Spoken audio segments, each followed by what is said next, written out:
3 minutes. Vous avez bien entendu seulement 3 minutes. Mais ces 3 minutes-là ont suffi à redessiner entièrement l'équilibre du continent européen. Ce jour-là, Olaf Scholz vient tout juste d'achever l'un de ses discours dont il a le secret, un monologue empreint de cette suffisance allemande si caractéristique. Dans sa tête, l'affaire est pliée, la France a été remise à sa place comme d'habitude. Il s'installe confortablement, certain d'obtenir ce hochement de tête complaisant que les dirigeants français lui ont toujours offert. Sauf que cette fois, quelque chose cloche. Sébastien Lecornu se redresse lentement. Il ouvre la bouche et ce qu'il prononce va figer sur place l'intégralité de la salle du Conseil européen. Attention, on ne parle pas ici d'un petit différend diplomatique de salon. Non, il s'agit de l'instant précis où la France a fait comprendre à toute l'Europe que l'époque où l'on s'agenouillait devant Berlin appartenait au passé définitivement. L'ironie dans tout cela, Scholz avait tendu un piège. Il ne se doutait absolument pas qu'il allait y tomber le premier, scène le Conseil européen à Bruxelles. Et croyez-moi, ce matin-là, l'atmosphère dans cette immense salle crépitait littéralement d'électricité. Imaginez un peu la scène, 27 chefs d'État et de gouvernement rassemblés autour de la même table officiellement pour plancher sur l'avenir économique de l'Union. Officiellement, je dis bien, parce que dans les couloirs, tout le monde avait déjà compris le véritable enjeu. Cette réunion n'avait rien d'une banale séance technique. C'était un duel, un vrai. Un bras de fer entre Berlin et Paris, entre cette vision économique corsetée, rigide, typiquement allemande, et cette approche plus flexible, plus humaine, défendue par la France. Scholz lui débarque avec sa délégation au grand complet, la mine tranquille, sûr de son fait. Après tout, qui pouvait lui contester quoi que ce soit, l'Allemagne, c'était la première économie du continent, la puissance qui fixait les règles depuis des décennies. Dans son esprit, le scénario est écrit d'avance, il va encore une fois dicter sa loi à ses partenaires européens, et plus particulièrement à cette France empêtrée dans ses remous politiques internes. Un terrain de jeu idéal, pense-t-il. Seulement voilà, ce qu'il ignore complètement, c'est que de l'autre côté de la table, son interlocuteur français avait passé des semaines entières, peut-être même des mois, à peaufiner cette confrontation. Le chef du gouvernement français n'avait pas fait le déplacement jusqu'à Bruxelles pour marchander quoi que ce soit, non. Il venait pour faire exploser l'équilibre européen, point final. Et personne, absolument personne, ne s'en doutait. Enfin, personne à l'exception peut-être du président français qui suivait tout cela avec ce petit sourire énigmatique aux lèvres, celui qu'on lui connaît si bien. L'affrontement, il éclate dès la toute première session. Scholz empoigne le micro avec cette assurance qui ne le quitte jamais, cette autorité naturelle que lui confère le poids de l'économie allemande. Chers collègues européens, lance-t-il sur ce ton paternaliste qui, depuis des années, exaspère secrètement tous les autres dirigeants autour de la table. L'Union européenne traverse une période difficile. Il nous faut faire preuve de discipline budgétaire et de responsabilité économique. Et voilà, l'offensive classique est lancée. Il enchaîne les déficits français, les politiques de relance jugées irresponsables, l'austérité présentée comme la potion magique. Chaque mot est pesé, calibré pour rappeler aux Français cette prétendue dépendance économique vis-à-vis de Berlin. Il se croit déjà en train de savourer sa proie. Mais là, quelque chose d'inattendu se produit. Le Premier ministre français ne réagit pas du tout comme prévu. Pas de défense précipitée, pas de justification maladroite, rien. Il griffonne tranquillement quelques notes, observe attentivement ses homologues un par un. Et lorsque Scholz termine enfin sa première salve, il pose simplement une question d'une voix calme. « Avez-vous terminé, monsieur le chancelier ?» Le ton reste parfaitement courtois. Mais il y a dans cette voix quelque chose d'indéfinissable, une vibration particulière qui commence déjà à mettre Scholz profondément mal à l'aise. Je souhaiterais, si vous le permettez, répondre à vos observations. Voilà les mots que prononce le Premier ministre français en se redressant lentement, presque solennellement. Et c'est maintenant que tout commence. Les 3 minutes qui vont suivre, mesdames et messieurs, sont celles où l'Europe entière va changer de visage.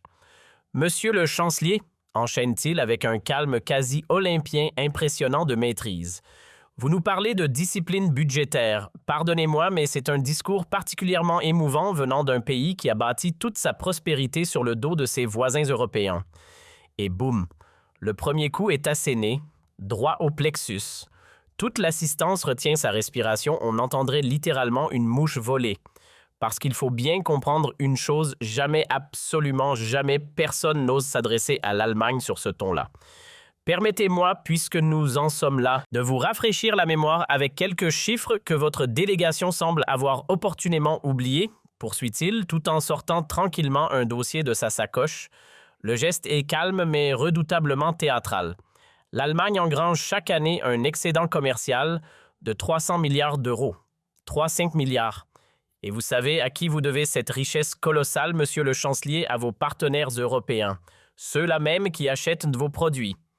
Scholz tente bien de se ressaisir de glisser une objection, les échanges commerciaux, voyez-vous, mais il n'aura pas l'occasion de finir sa phrase. Ne m'interrompez pas, je vous prie, monsieur le chancelier. Cela fait des années que j'écoute vos leçons de morale économique sans broncher. Aujourd'hui, voyez-vous, c'est à votre tour d'écouter. Et là, croyez-moi, le ton a complètement changé. À ce stade, on n'est plus du tout dans le registre de la diplomatie feutrée des mots, choisie des circonvolutions habituelles. Non, là, c'est de la confrontation à l'état brut. Votre modèle économique, monsieur le chancelier, n'est rien d'autre que de l'égoïsme maquillé en vertu. Vous prêchez l'austérité à vos voisins, mais chez vous, vous pratiquez allègrement le dumping social. Vous clouez au pilori nos déficits tout en vous gavant de notre marché. Chaque phrase, je vous le dis, fait mouche. Un tir groupé, du chirurgical. Autour de la table, les autres dirigeants européens commencent à dévisager le Premier ministre français avec un drôle de mélange dans le regard de l'admiration, bien sûr, mais aussi une pointe d'inquiétude. Parce qu'il faut le répéter, jamais auparavant quelqu'un n'avait osé tenir ce genre de propos à l'Allemagne. Jamais. Mais le plus savoureux dans toute votre hypocrisie, poursuit-il d'une voix implacable, sans laisser la moindre respiration à son adversaire, c'est sans conteste votre politique énergétique. Pendant que vous nous donniez des leçons pompeuses sur l'indépendance européenne, vous étiez occupé à bâtir Nord Stream pour engraisser Poutine. Et voilà, le coup de grâce, le coup péré. L'évocation de cette relation trouble entre Berlin et Moscou, c'est comme si une bombe venait d'exploser en plein milieu de la salle. Scholz blêmit à vue d'œil. Il devient livide littéralement. Il tente un dernier sursaut. « Monsieur le Premier ministre, vous déformez. » Mais il ne va pas plus loin. « Je déforme quoi exactement, dites-moi » rétorque sèchement le chef du gouvernement français. La réalité de votre dépendance au gaz russe, votre refus obstiné de fournir une aide militaire à l'Ukraine, votre complaisance absolue envers Moscou, allez-y, je vous écoute. Le chancelier allemand acculé tente désespérément de reprendre la main. L'Allemagne a toujours... Il n'ira pas plus loin. L'Allemagne a surtout toujours fait passer ses intérêts commerciaux avant l'intérêt européen. Le coupe net son interlocuteur. Et aujourd'hui, vous osez venir nous donner des leçons de responsabilité, franchement, c'est d'un ridicule achevé. L'atmosphère dans cette salle est carrément devenue électrique. Les interprètes eux-mêmes peinent à suivre la cadence, l'intensité de cet échange les dépasse. Du jamais vu. Et pendant ce temps, les caméras des journalistes présents, elles tournent à plein régime. Chaque seconde est captée, chaque réaction filmée. Mais le Premier ministre français, lui, n'en a pas terminé. Loin de là. Voulez-vous que l'on évoque votre gestion de la crise migratoire, votre refus obstiné de toute solidarité avec l'Italie et l'Espagne, ou préférez-vous peut-être que l'on parle plutôt de votre blocage systématique de tous les projets de défense européenne? Choisissez, je vous en prie.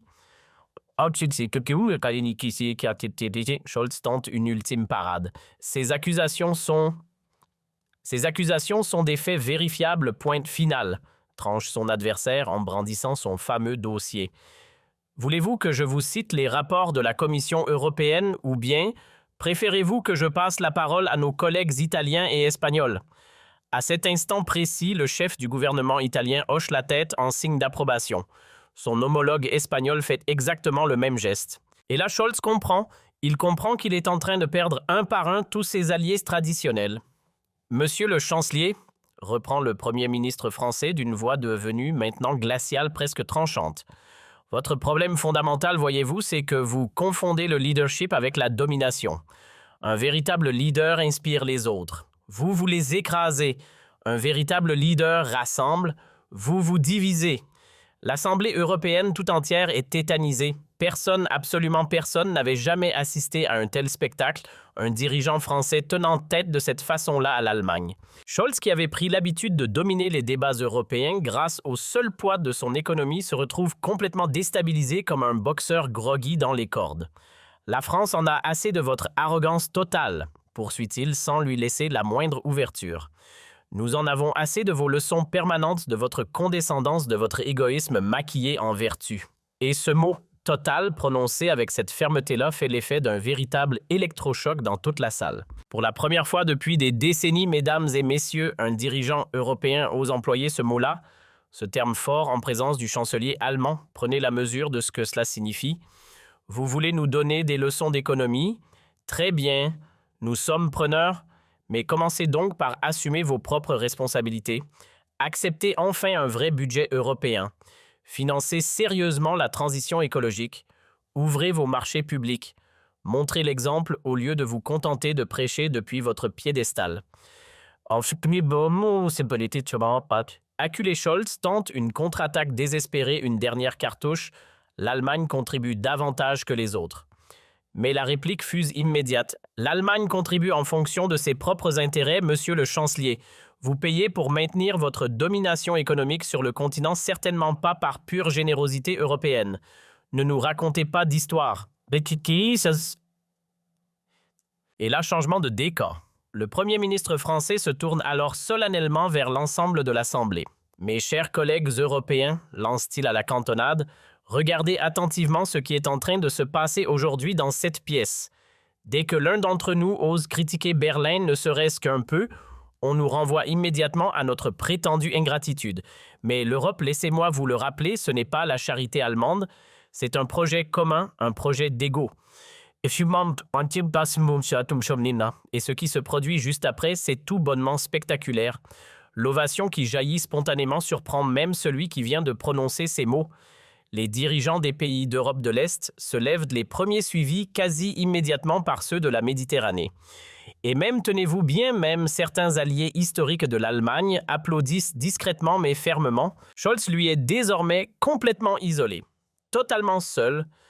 Il ne sait plus où poser son regard, son visage exprime cet étrange mélange de colère contenue et d'incompréhension totale. Pour la toute première fois depuis qu'il occupe la chancellerie, il vient de subir une humiliation publique cuisante devant l'intégralité de ses partenaires européens. « Monsieur le chancelier », conclut alors le Premier ministre français en se rasseyant tranquillement comme si de rien n'était. L'époque où l'Allemagne dictait sa loi à l'Europe est définitivement révolue. Nous sommes tout à fait disposés à coopérer avec vous en tant qu'égaux. Mais nous refusons désormais catégoriquement de subir. Le silence qui s'installe alors dans la salle est véritablement assourdissant. Puis, peu à peu, timidement, les conversations reprennent. Mais tout le monde autour de cette table a parfaitement compris. Il vient de se dérouler sous leurs yeux quelque chose d'historique. En 3 minutes seulement, mesdames et messieurs, le point d'équilibre européen vient littéralement de basculer. Et les heures qui suivent ne font que confirmer l'ampleur du séisme. Partout dans les couloirs, les délégations européennes se rassemblent autour du Premier ministre français pour le féliciter chaleureusement. Le chef du gouvernement italien glisse à l'oreille « Il était grand temps que quelqu'un balance enfin ses 4 vérités à Berlin ». Son homologue espagnol renchérit aussitôt « Nous attendions ce moment depuis des années, vous savez ». Et même les pays nordiques, eux, traditionnellement si proches de l'Allemagne, prennent leur distance. Le chef du gouvernement danois murmure discrètement « Votre discours vient tout simplement de libérer la parole en Europe ». Du côté allemand, en revanche, c'est une toute autre ambiance. La délégation semble être en état de sidération totale. Les conseillers du chancelier s'agitent, tentent de limiter les dégâts comme ils le peuvent, mais le mal est fait, irréversiblement. Pour la première fois depuis la réunification, je répète, depuis la réunification, l'Allemagne se retrouve totalement isolée au sein d'une instance européenne. Les médias européens, eux, s'emparent immédiatement de l'affaire. Dans la presse d'outre-Rhin, on titre sans détour sur l'humiliation du chancelier à Bruxelles. Les grandes chaînes britanniques évoquent un tournant historique dans les relations franco-allemandes. Les agences de presse internationales, de leur côté, parlent carrément d'une renaissance du leadership français sur le continent. Mais l'analyse qui résume peut-être le mieux la situation tient en une seule phrase. Le Premier ministre français vient à lui tout seul de redéfinir l'équilibre européen. Et bien sûr, les réseaux sociaux s'enflamment dans la foulée. Le hashtag associé à cette confrontation devient immédiatement tendance dans toute l'Europe. Les extraits vidéo du clash sont visionnés des millions puis des dizaines de millions de fois. Les commentaires pleuvent de partout dans toutes les langues. Enfin, quelqu'un qui ose tenir tête à l'Allemagne. Un nouveau leader européen est né. Le chancelier humilié par la France. Dans toutes les chancelleries du continent, c'est carrément l'effervescence. Rome, Madrid, Varsovie, partout, on salue l'intervention française. Il a dit tout haut ce que nous pensions tout bas depuis des années, confie un diplomate italien sous couvert d'anonymat. À Berlin, en revanche, c'est la consternation la plus totale. L'entourage du chancelier n'arrive tout simplement pas à réaliser ce qui vient de se produire. Comment diable le Premier ministre français a-t-il pu préparer une attaque aussi méthodique, aussi chirurgicale et surtout, d'où sortait ce fameux dossier qu'il agitait avec tant d'aplomb? Les services de renseignement allemands, croyez-moi, vont passer les semaines suivantes à éplucher cette débâcle dans ses moindres détails. Pendant ce temps, à l'Élysée, c'est plutôt la franche satisfaction qui règne. Le président français, qui avait donné carte blanche à son chef de gouvernement pour cette opération, savoure tranquillement ce triomphe diplomatique. Il a été parfait, confie-t-il discrètement à ses conseillers les plus proches. Il vient de prouver que la France sait encore surprendre ses partenaires quand il le faut. Et les conséquences de cette journée extraordinaire dépassent très largement le simple cadre de ce sommet. Dans les semaines qui suivent, plusieurs initiatives européennes jusque-là verrouillées par Berlin sont soudainement relancées. Le budget européen de la défense que l'Allemagne rejetait depuis des mois avec obstination trouve tout à coup un second souffle inespéré. La taxe carbone aux frontières sur laquelle le chancelier freinait des quatre fers avance maintenant à toute vitesse. En 3 minutes, vous m'entendez bien, 3 petites minutes. Le Premier ministre français a réussi ce que des années, je dis bien des années entières, de négociations diplomatiques n'étaient pas parvenus à obtenir remettre fermement l'Allemagne à sa place sur l'échiquier européen. Mais le plus stupéfiant dans toute cette séquence, au-delà même du contenu, c'est la métamorphose totale de l'image du personnage. Jusque-là, tout le monde le percevait comme un technocrate discret presque effacé. Et voilà qu'il révèle brutalement, sans crier gare, une envergure de leader européen que strictement personne ne lui soupçonnait. Sa capacité à affronter frontalement le géant allemand, à le regarder droit dans les yeux sans ciller, ça impressionne absolument tous les observateurs de la scène internationale. Les répercussions de cette confrontation historique, elles se font sentir immédiatement et dans toutes les capitales européennes sans exception. À Rome, la chef du gouvernement italien convoque en urgence une réunion de crise avec ses conseillers les plus proches. « Nous venons d'assister tout simplement à un moment charnière de l'histoire européenne », déclare-t-elle d'emblée. Le Premier ministre français vient de faire ce qu'aucun dirigeant européen n'osait plus faire depuis très longtemps, balancer ses 4 vérités à Berlin. Son ministre des Affaires étrangères embraye aussitôt. C'est pour nous une occasion rêvée de relancer notre propre agenda européen. Si la France ose défier l'Allemagne frontalement, alors nous aussi nous pouvons le faire. À Madrid, ce n'est pas différent, bien au contraire. La réaction est tout aussi enthousiaste, peut-être même davantage. Le chef du gouvernement espagnol, qui subissait depuis des mois, sans broncher les pressions constantes de Berlin sur la politique budgétaire de son pays, voit dans cette intervention française une véritable libération. Enfin, quelqu'un a eu le courage de dire tout haut que l'empereur était nu, lâche-t-il presque soulagé à ses ministres. Le chancelier nous prenait clairement pour de simples vassaux. Le Premier ministre français vient juste de lui rappeler que nous sommes nous aussi des partenaires à part entière. Et les pays d'Europe de l'Est, ils ne sont pas du tout en reste, croyez-moi. À Varsovie, le Premier ministre polonais jubile ouvertement. L'arrogance allemande vient de prendre un coup dont, très franchement, elle ne se remettra jamais complètement, lance-t-il lors d'une réunion gouvernementale. Il a réussi en 3 minutes ce que nous essayons péniblement de faire depuis des années, remettre Berlin à sa juste place. Et en Hongrie, pourtant peu suspecte d'excès d'européisme, et pourtant habitué des confrontations avec Bruxelles, le Premier ministre lui-même reconnaît la performance française. Il a prouvé qu'on pouvait parfaitement tenir tête à l'Allemagne sans pour autant quitter l'Union européenne, analyse-t-il posément. C'est tout simplement une leçon magistrale de politique européenne. Mais attention, c'est peut-être à Prague que la réaction prend toute sa dimension, toute sa saveur. Le chef du gouvernement tchèque, traditionnellement si prudent, si mesuré dans ses rapports avec Berlin, ose pour la toute première fois critiquer ouvertement et sans la moindre retenue la politique allemande. Le Premier ministre français a tout simplement exprimé tout haut ce que nous ressentons tous en silence depuis des années, déclare-t-il devant les caméras lors d'une conférence de presse impromptue. L'Allemagne nous traite comme de simples clients, pas du tout comme des partenaires. Cette phrase anodine en apparence est un véritable pavé dans la mare. À Berlin, pendant ce temps, l'onde de choc est tout simplement considérable. Dans les bureaux feutrés de la chancellerie, c'est la consternation la plus totale. Les conseillers du chancelier tentent désespérément de comprendre comment diable ont-ils pu être pris au dépourvu d'une manière aussi spectaculaire, aussi humiliante. Nous avons clairement sous-estimé les Français, il faut bien l'admettre, reconnaît l'un d'entre eux en petit comité. Le Premier ministre français préparait cette confrontation depuis des semaines, voire peut-être même des mois. Nous n'avons rien vu venir. Les services de renseignement allemands, eux, sont mobilisés au grand complet, toutes affaires cessantes pour analyser chaque détail, chaque virgule de l'intervention française. D'où provenaient donc ces informations ultra précises sur les accords commerciaux secrets? Comment diable ce Premier ministre connaissait-il les détails les plus pointus des négociations énergétiques? Nous avons désormais face à nous un adversaire redoutable, soyons lucides, conclut sobrement le chef des services allemands devant ses équipes. Il va nous falloir réviser complètement de fond en comble notre approche des relations franco-allemandes. Dans les médias allemands, c'est l'émoi général, l'onde de choc intégrale. Les grandes hebdomadaires de référence, ceux qui font traditionnellement l'opinion, titrent sans détour sur l'humiliation du chancelier. D'autres évoquent carrément la fin de l'hégémonie allemande en Europe. Même la presse populaire, pourtant bien connue pour ne jamais briller par son autocritique, est contrainte de reconnaître du bout des lèvres que le français a marqué des points décisifs. Les éditorialistes allemands, eux, sont bien obligés d'admettre que leur pays a été tout bonnement surclassé sur le terrain diplomatique.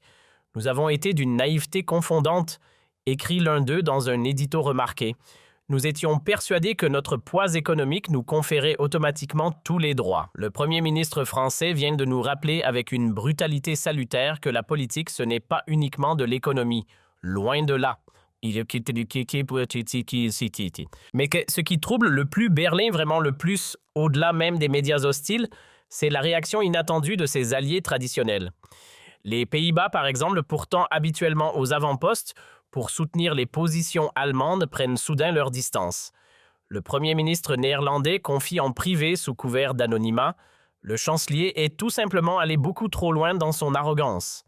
Le Français a eu parfaitement raison de le recadrer vertement. Et même l'Autriche, pourtant tellement liée économiquement à Berlin par 1000 fils invisibles, exprime désormais ses réserves publiquement. Nous ne pouvons tout simplement plus accepter que l'Allemagne dicte sa loi à l'ensemble de l'Europe, déclare clairement le chancelier autrichien devant les caméras. Cette défection progressive mais bien réelle des alliés historiques allemands inquiète profondément et à juste titre la chancellerie. Pour la toute première fois depuis des décennies, mesdames et messieurs, l'Allemagne se retrouve littéralement isolée sur la scène européenne, seule. Et les médias internationaux, eux, ne tardent pas une seule seconde à s'emparer pleinement de l'affaire. Les grandes chaînes britanniques consacrent carrément un documentaire spécial en prime time à ce que tout le monde appelle désormais l'humiliation du chancelier par le Premier ministre français. Les réseaux d'information américains, de leur côté, analysent en boucle le nouveau rapport de force franco-allemand. Et même les chaînes américaines habituellement peu portées sur les affaires européennes, celles qui regardent rarement de ce côté-ci de l'Atlantique, évoquent, je cite, « la gifle française à l'arrogance allemande ». Une gifle, le mot est lâché. Les plus grands journaux américains y vont eux aussi de leurs éditoriaux remarqués. L'un titre magnifiquement « Le Premier ministre français redonne ses lettres de noblesse à la diplomatie tricolore ». Un autre tout aussi prestigieux affiche en une « Comment un Premier ministre français a changé le visage de l'Europe en seulement 3 minutes ». Cette couverture médiatique internationale absolument planétaire amplifie encore et de façon démultipliée l'impact réel de l'intervention. Dans les universités américaines les plus prestigieuses des cours entiers de relations internationales, intègrent déjà cette séquence comme un véritable cas d'école, un modèle à étudier de soft power moderne. Dans les plus prestigieuses universités américaines, les analyses fusent de partout. Un professeur de sciences politiques très reconnu déclare tout à fait sérieusement « Le Premier ministre français vient tout simplement de démontrer, et avec quelle éclatante clarté, comment l'intelligence pure peut l'emporter sur la force économique brute. » Dans les grandes écoles d'ingénieurs américaines, ce n'est même plus le fond qui intéresse les chercheurs, mais bien la stratégie de communication française qui est disséquée au scalpel. Il a retourné la situation avec une maestria absolument confondante, explique posément un spécialiste. Le chancelier pensait donner une leçon à son interlocuteur et finalement c'est lui qui en a reçu une magistrale. Retournement de veste total. Les conséquences économiques, elles ne tardent pas, mais alors pas du tout à se manifester concrètement. Dans les tout premiers jours qui suivent la confrontation, l'euro se renforce visiblement face au dollar, porté par un espoir nouveau, celui d'une Europe enfin plus unie et surtout moins dominée par la seule Allemagne. Les marchés financiers européens, eux, réagissent très positivement à ce qu'ils perçoivent immédiatement comme un rééquilibrage salutaire attendu de longue date. Les investisseurs étaient manifestement lassés depuis un moment déjà de cette hégémonie allemande pesante, analyse tranquillement un expert de la City londonienne. L'intervention française vient concrètement de redonner toute sa crédibilité au projet européen dans son ensemble. À la Bourse de Paris, c'est l'euphorie. Les actions des entreprises françaises s'envolent littéralement. Les groupes hexagonaux, eux, voient dans cette victoire diplomatique une formidable occasion de renégocier enfin leurs relations commerciales avec leurs partenaires allemands. On vient enfin de nous donner les moyens de nos ambitions, se réjouit ouvertement le patron d'un grand groupe industriel français. À Francfort, en revanche, c'est très exactement l'inverse qui se produit et dans des proportions inquiétantes. Les entreprises allemandes s'inquiètent ouvertement de ce brutal changement de rapport de force. Leur puissant lobby multiplie les contacts frénétiques avec la chancellerie pour essayer de comprendre la nouvelle donne qui s'installe. Nous allons devoir nous adapter, qu'on le veuille ou non, à cette nouvelle réalité européenne, admet avec dépit le président d'une très grande banque allemande. Au sein même des institutions européennes, mesdames et messieurs, l'impact est absolument immédiat. La Commission européenne, pourtant traditionnellement alignée presque mécaniquement sur les positions allemandes, commence doucement mais sûrement à prendre ses distances avec Berlin. Sa présidente elle-même, pourtant de nationalité allemande, va jusqu'à féliciter discrètement mais chaleureusement le Premier ministre français pour sa contribution exceptionnelle au débat européen. Au Parlement européen, les députés français reprennent soudain confiance, les épaules se redressent. Il nous a montré la voie à suivre désormais, déclare l'un d'entre eux avec fierté. Nous n'avons plus à subir résigner les diktats de Berlin. Fini tout ça. Et même au Conseil européen, l'atmosphère générale change du tout au tout. Le président de cette instance confie en privé, loin des micros, le Premier ministre français a tout simplement libéré la parole européenne. Maintenant, chacun ose exprimer ouvertement ses divergences avec l'Allemagne sans crainte. 3 mois à peine après la confrontation historique, les tout premiers résultats concrets commencent à apparaître noir sur blanc. Le budget européen de la défense bloqué par Berlin avec obstination depuis des mois, voire des années, est enfin adopté. La France obtient gain de cause sur plusieurs dossiers industriels majeurs. Il a changé la donne, il faut bien le reconnaître honnêtement, admet même à contre-cœur un diplomate allemand chevronné. Nous devons désormais négocier, vraiment négocier, au lieu de nous contenter d'imposer comme avant. Pour le chancelier lui-même, sur le plan strictement personnel, les conséquences sont tout simplement dramatiques, cataclysmiques même. Sa popularité en Allemagne s'effondre littéralement comme un château de cartes. Les sondages, tous sans exception, le donnent en chute libre, dépassé pour la toute première fois par l'opposition conservatrice. Il a humilié l'Allemagne tout entière, titre sans ménagement un grand journal conservateur outre-Rhin. Il a exposé au grand jour notre faiblesse face à la France, et au sein même de son propre parti, les critiques se multiplient à une vitesse folle. Plusieurs dirigeants historiques de sa formation politique réclament désormais d'abord discrètement, puis de plus en plus ouvertement son remplacement pur et simple. Il a définitivement perdu toute crédibilité européenne, c'est un fait établi, confie l'un d'entre eux en coulisses. Mais enfin, comment voulez-vous qu'il puisse encore négocier efficacement quoi que ce soit? Après ce qui s'est passé à Bruxelles, c'est impossible. À l'inverse, exact, le Premier ministre français lui voit sa stature internationale grandir de jour en jour, presque d'heure en heure. Il reçoit des invitations pressantes en provenance de toutes les capitales européennes sans exception. Les dirigeants étrangers veulent absolument rencontrer l'homme qui a tenu tête frontalement à l'Allemagne toute puissante. Il est devenu en l'espace de quelques semaines une véritable star européenne, observe un diplomate français en poste à Bruxelles. Il incarne à lui seul le renouveau de l'influence française sur le continent. Et 6 mois plus tard, quand les historiens se pencheront sur cette période avec le recul nécessaire, ils feront dater de ce jour précis, de cet instant très particulier, le grand retour de la France au tout premier rang européen. Non pas par la force économique brute, non mais par la seule audace politique et la pure intelligence diplomatique. Il aura prouvé démontré qu'en Europe aussi, David peut tout à fait triompher de Goliath. Et ce, à condition d'avoir la préparation, les arguments et surtout le courage. Cette confrontation, mesdames et messieurs, restera gravée dans les annales de l'histoire européenne comme le moment précis où l'Europe a cessé d'être un vulgaire protectorat allemand pour redevenir enfin une véritable union d'égaux. Et tout cela, absolument tout cela, grâce à seulement 3 minutes de courage français face à une arrogance trop longtemps tolérée. Mais attention, l'histoire, elle ne s'arrête surtout pas là. Les répercussions réelles de cette journée historique vont donc en fait bien au-delà de ce que quiconque, même le plus optimiste, aurait pu imaginer sur le moment. Dans les semaines qui suivent, c'est carrément toute l'architecture européenne qui se met à se transformer pierre par pierre, sous l'impulsion puissante de cette confrontation désormais mémorable. À Washington, l'administration américaine, elle suit les événements avec un intérêt qui croît de jour en jour. Le secrétaire d'État convoque en urgence son équipe Europe pour analyser posément cette nouvelle donne qui se dessine. Le Premier ministre français vient tout simplement de redistribuer entièrement les cartes en Europe, explique-t-il d'emblée lors d'une réunion strictement confidentielle avec ses plus proches collaborateurs.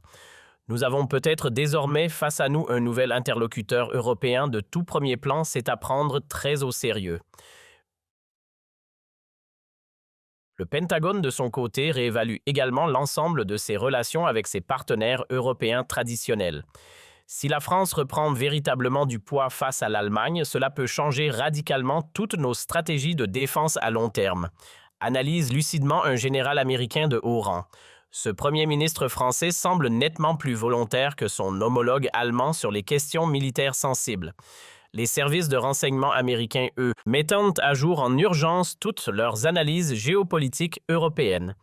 Berlin n'est désormais plus l'unique centre de décision européen, la situation a changé. Conclut noir sur blanc un rapport officiel de la principale agence de renseignement américaine. Paris redevient progressivement un acteur majeur qu'il va falloir prendre très au sérieux dans nos projections à venir. Du côté de la Chine à Pékin, on observe cette évolution européenne avec une satisfaction à peine dissimulée. Une Europe enfin divisée entre Paris et Berlin, franchement, cela nous arrange bien, confie sans détour un diplomate chinois en petit comité. Le Premier ministre français nous offre désormais, et c'est du pain béni, une alternative crédible au chancelier dans nos négociations commerciales. Les autorités chinoises, jamais en retard d'une bonne occasion, invitent d'ailleurs discrètement le Premier ministre français à Pékin pour venir discuter en tête-à-tête de nouveaux partenariats stratégiques.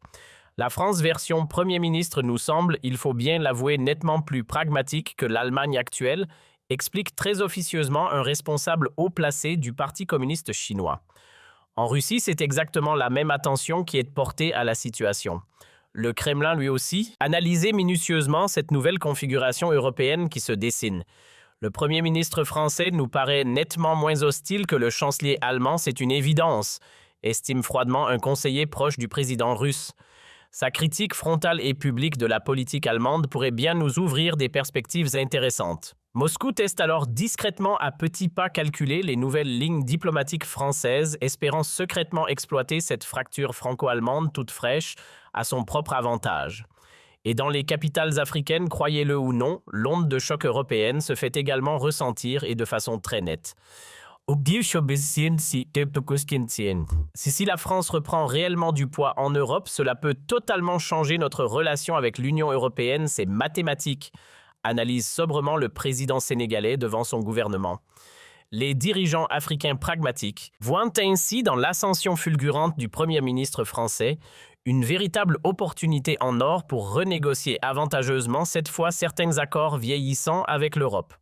Au Proche-Orient, c'est également la même attention soutenue. Israël et les pays arabes suivent eux aussi de très près cette évolution inattendue.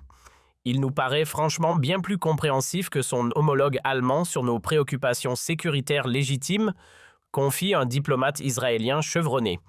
Et les Émirats arabes unis, toujours à l'affût des mouvements géopolitiques, organisent rapidement une visite officielle du Premier ministre français, avec pour objectif d'explorer ensemble de nouveaux partenariats stratégiques prometteurs. En Amérique latine, c'était exactement le même phénomène qui se produit.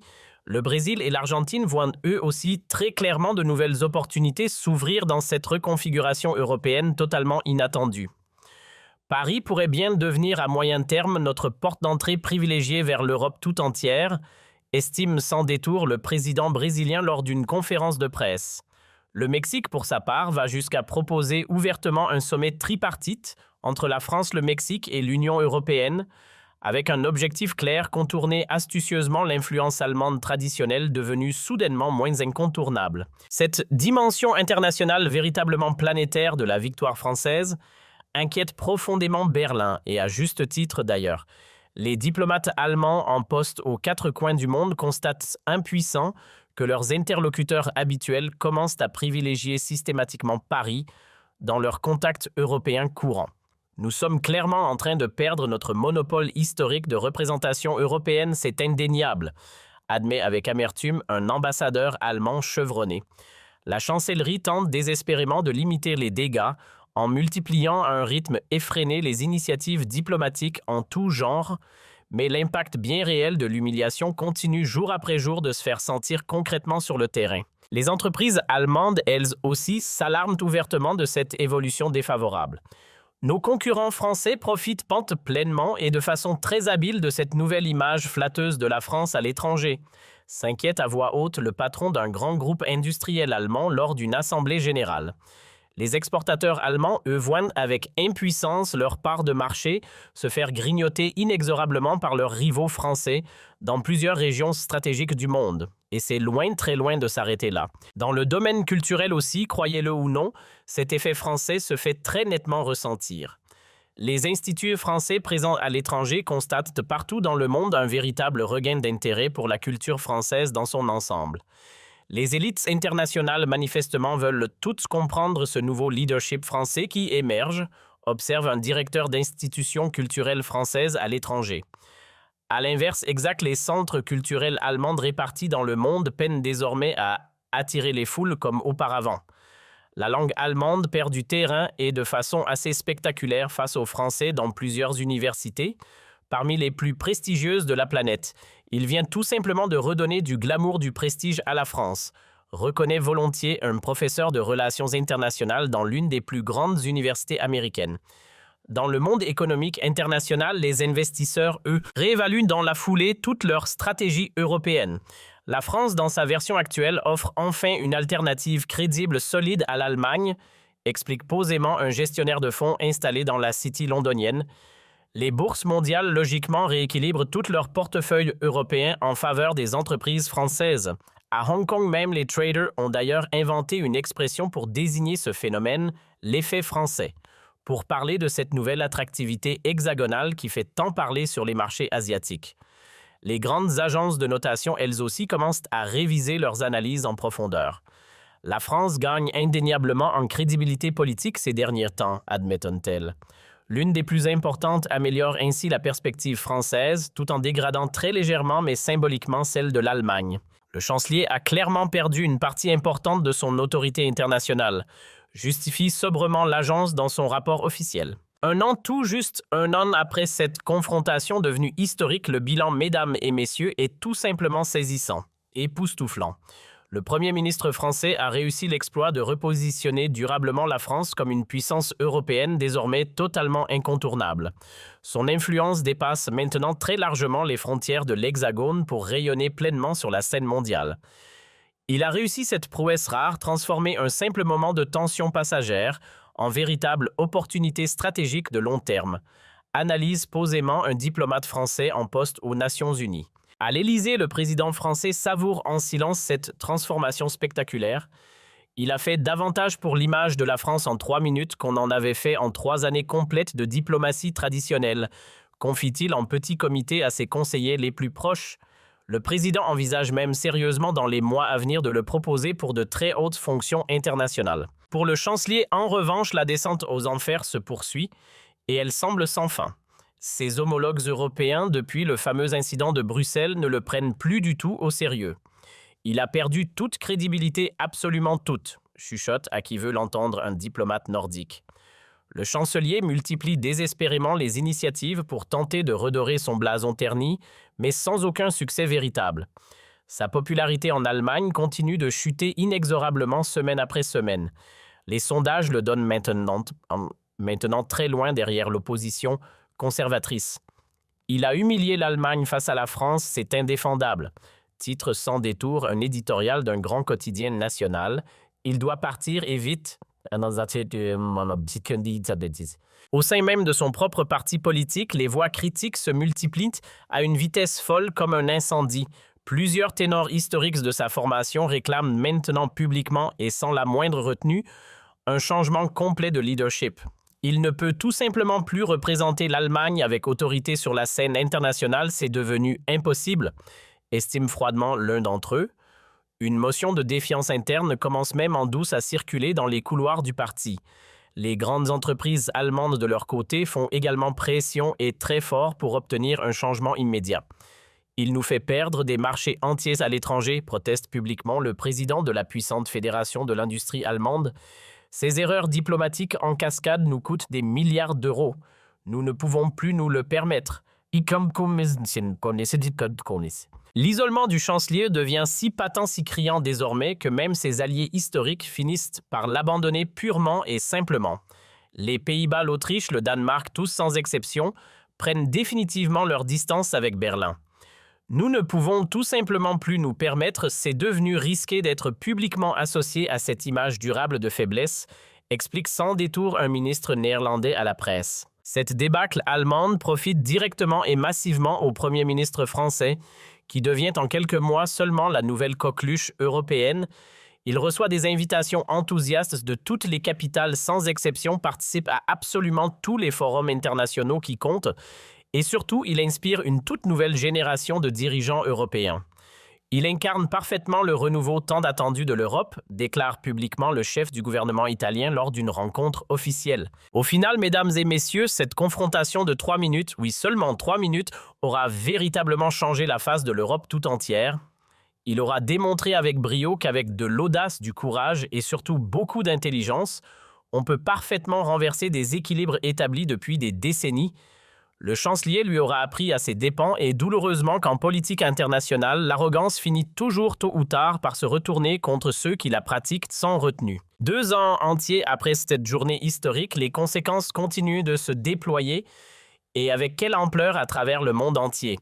Les plus prestigieuses universités britanniques lancent carrément un programme d'études complet sur l'effet de français en relations internationales. Les grandes universités américaines consacrent également un séminaire entier à cette confrontation devenue un véritable cas d'école en matière de diplomatie moderne. Nous analysons dans les moindres détails comment un leader peut changer la donne mondiale en l'espace de quelques minutes seulement, explique passionnément le professeur responsable du programme. Les grandes écoles de commerce intègrent également cette séquence exceptionnelle dans leur cursus de négociation. Il a montré magistralement comment retourner une situation initialement défavorable, enseigne un professeur d'une grande école parisienne à ses étudiants. C'est devenu de très loin notre exemple numéro 1 de stratégie de communication gagnante. Au Japon, cette histoire extraordinaire passionne absolument tous les analystes politiques. L'art déployé par le Premier ministre français rappelle étrangement nos propres stratégies ancestrales du jeu de Go, compare élégamment un expert nippon. Il a encerclé son adversaire patiemment sans que celui-ci ne s'en aperçoive une seule seconde. Tokyo propose même d'inviter officiellement le Premier ministre français pour une grande conférence sur le leadership asiatique. En Inde, le Premier ministre étudie très attentivement les méthodes employées par son homologue français. Ce Français comprend parfaitement mieux que quiconque comment s'imposer face aux puissances établies, confie-t-il à ses conseillers les plus proches.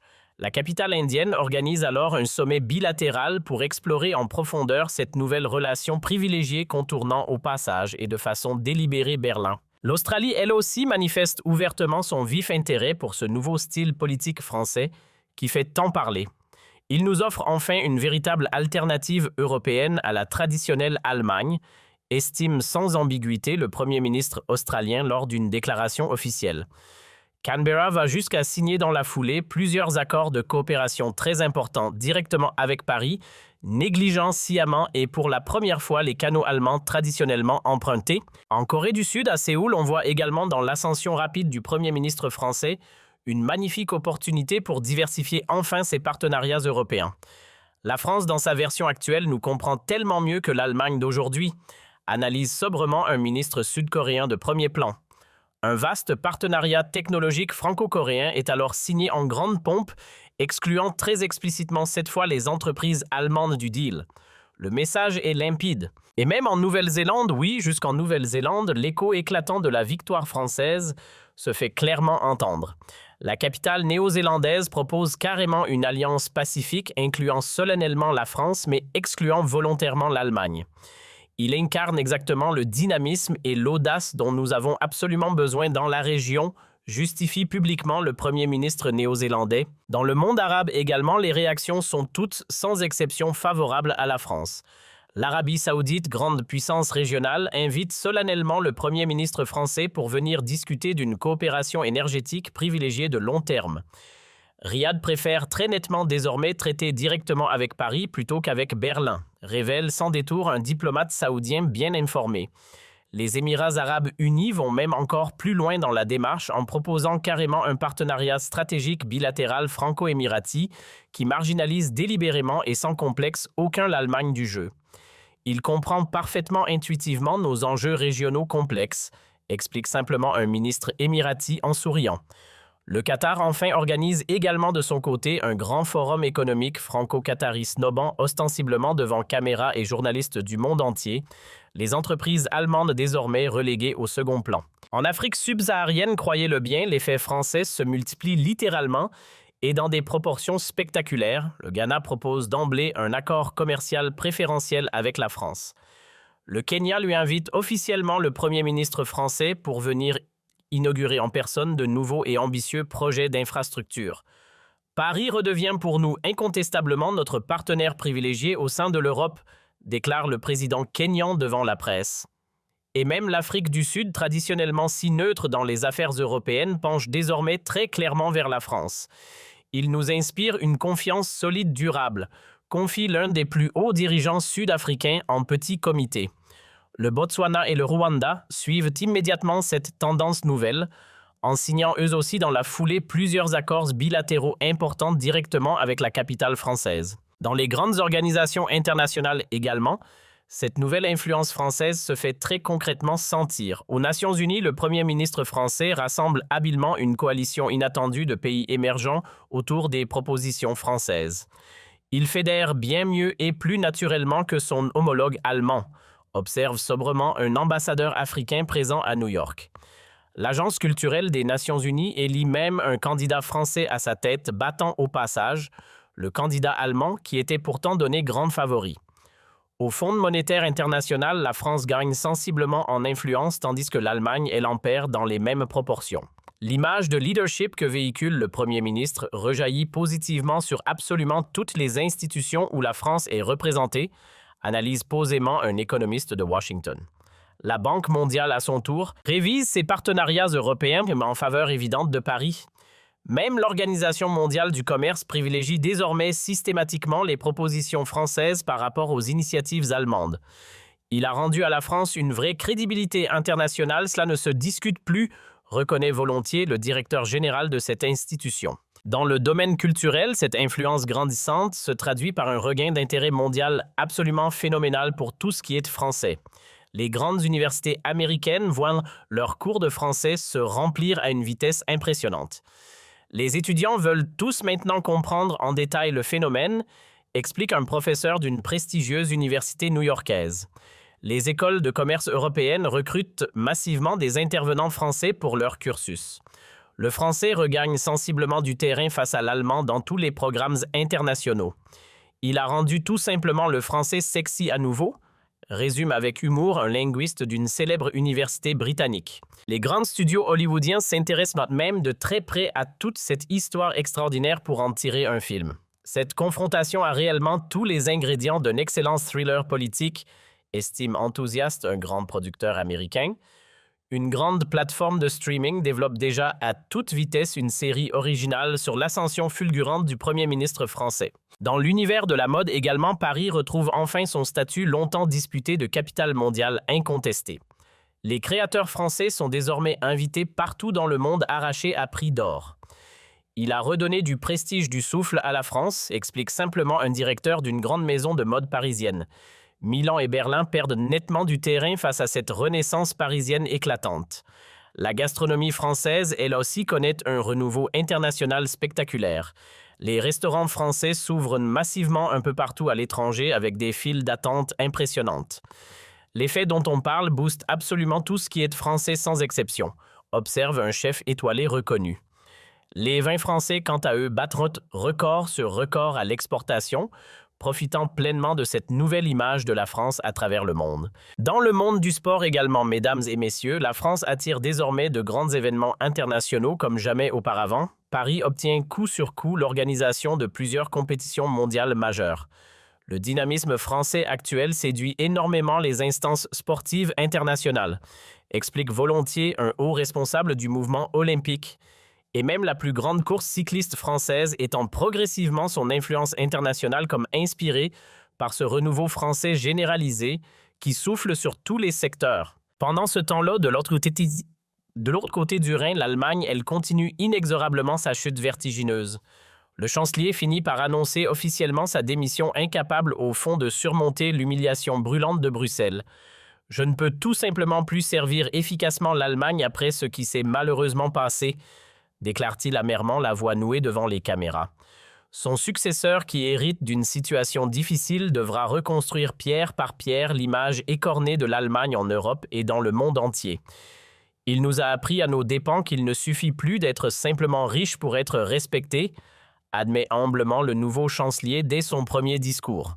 Berlin tente immédiatement de renouer le dialogue avec Paris, mais cette fois c'est le Premier ministre français qui pose ses conditions fermement. L'Allemagne doit désormais accepter pleinement et sincèrement le principe d'égalité européenne, exige-t-il sans la moindre ambiguïté. Les négociations franco-allemandes reprennent donc sur de toutes nouvelles bases complètement inédites avec la France cette fois en position de force évidente. 3 années entières après cette confrontation historique de 3 minutes, le monde vraiment a changé, profondément. Le Premier ministre français est devenu entre-temps une véritable figure planétaire invitée à tous les grands sommets sans exception, consulté activement sur absolument tous les dossiers stratégiques qui comptent. Il a tout simplement transformé 3 minutes de courage exceptionnel en une influence mondiale durable, résume élégamment un historien de renom. La France, elle a définitivement retrouvé sa place légitime de grande puissance mondiale, non pas par la force ou la contrainte, mais bien par l'intelligence politique pure, le courage et l'audace. Et ça, mes amis, c'est la plus belle des leçons